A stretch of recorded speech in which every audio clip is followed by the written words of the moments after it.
Magandang araw mga sangkay, for today's video, share ko po sa inyo yung paggawa natin ng pan de coco na lulutuin po natin sa kawali. So hindi problema kung wala kayong oven, wala kayong makina, tuturuan ko po kayong makagawa ng pan de coco. Pero bago tayo magsimula ay pakisubscribe muna ng aking channel.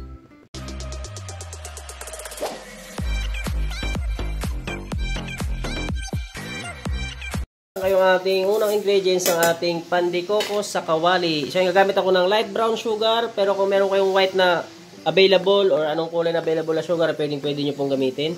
So, yan po yung ating unang ingredients. Sukal, asin, powder milk, vanilla, optional lamang po kung gusto nyo maglagay, yeast.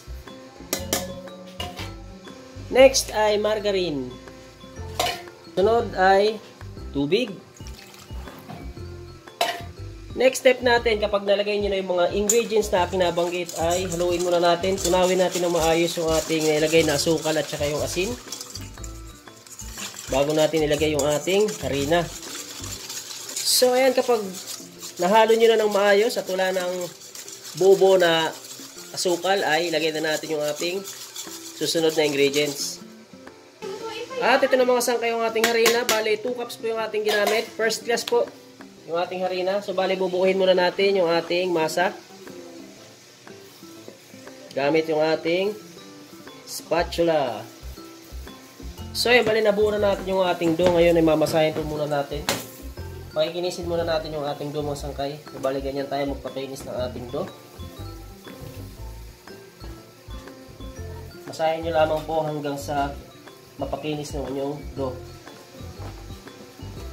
So yun mga sangkay, bali 4 minutes ko siyang minasa-masa hanggang sa mapakinis natin yung ating dough. Ngayon ay, kung mapapansin nyo, bali bilugin muna natin at i-rest ng mga ilang minuto bago natin ipagpatuloy yung ating paggawa ng pan de coco. So bali tatakpan lang natin ng plastic para hindi po siya manuyo. So balikan po natin after 5 or 7 minutes bago natin balikan itong ating dough. Habang pinapahinga po natin yung ating dough, ay gagawa muna tayo ng ating palaman ng ating pan de coco. Ayan, kailangan lang natin ng asukal, margarine,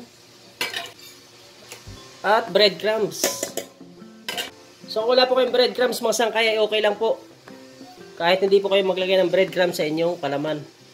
Next natin gagawin kapag nailagay nyo mga ingredients sa akin nabanggit, ay haluin muna natin.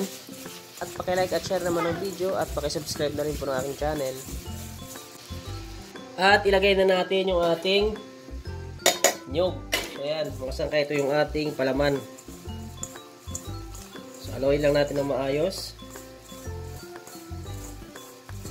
At ito na po yung ating gagamitin palaman sa ating pan de coco. So ayan, ganyan naman po paggawa ng ating palaman ng pan de coco mga sangkay. Mga sangkay, bali 7 minutes natin na i-rest yung ating dough. Ayan, bali cut na natin. So, bali maglagay lang tayo ng konting mantika dito sa ating dough para hindi masyadong madikit. So, cut natin. Nakadepende po sa inyo kung gaano kalaking pan de coco po ang inyo gustong gawin. Ayan, meron tayong 18 pieces na gagawing pan de coco na nagtitimbang ng 20 grams. Ayan po yung ating pan de coco.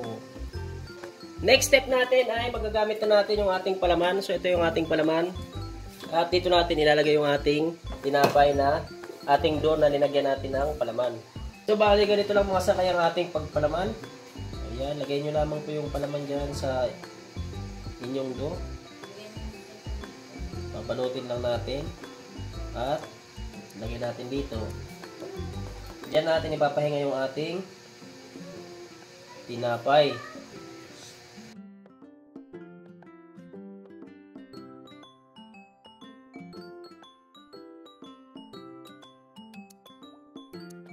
At tusukan lang natin ng tinidor.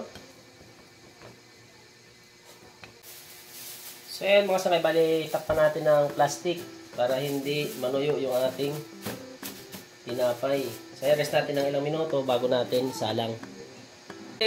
Naipahinga lamang natin ng 25 minutes. Ngayon po ay isasalang na natin. Huwag nyo nga palang ipapahinga ito na sobrang tagal.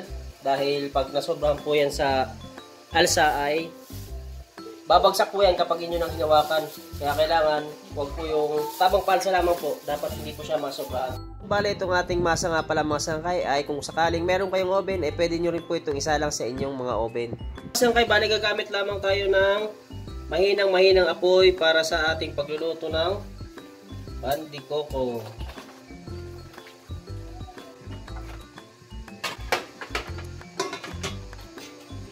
At ayan lamang po yung apoy na ating ginamit mga sangkay para sa ating pandikoko.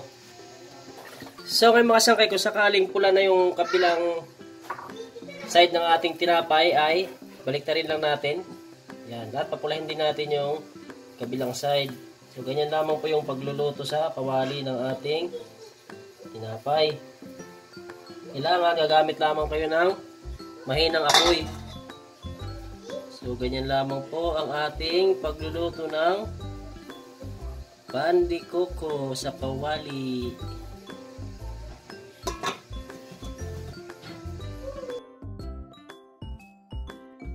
So, ito na yung ating pandikoko. Yan, namasan kayong ating pandikoko. Luto na. Ating pangalawang salang mga sangkay. So, ayan, bali, luto na yung ating pandikoko. Yan, ito na po yung ating finished product ng ating pandikoko mga sangkay. Sana po makatulong sa inyo yung video nito mga sangkay. Kung nagustuhan nyo po ang video nito ay paki-like at share naman ang ating video at paki-subscribe na rin po. Sangkay, kung mapapansin nyo itong isa ay medyo malalaki dahil habang niluluto natin to is naka-standby pa to ng hilaw. Bali nakaalsa pa po siya.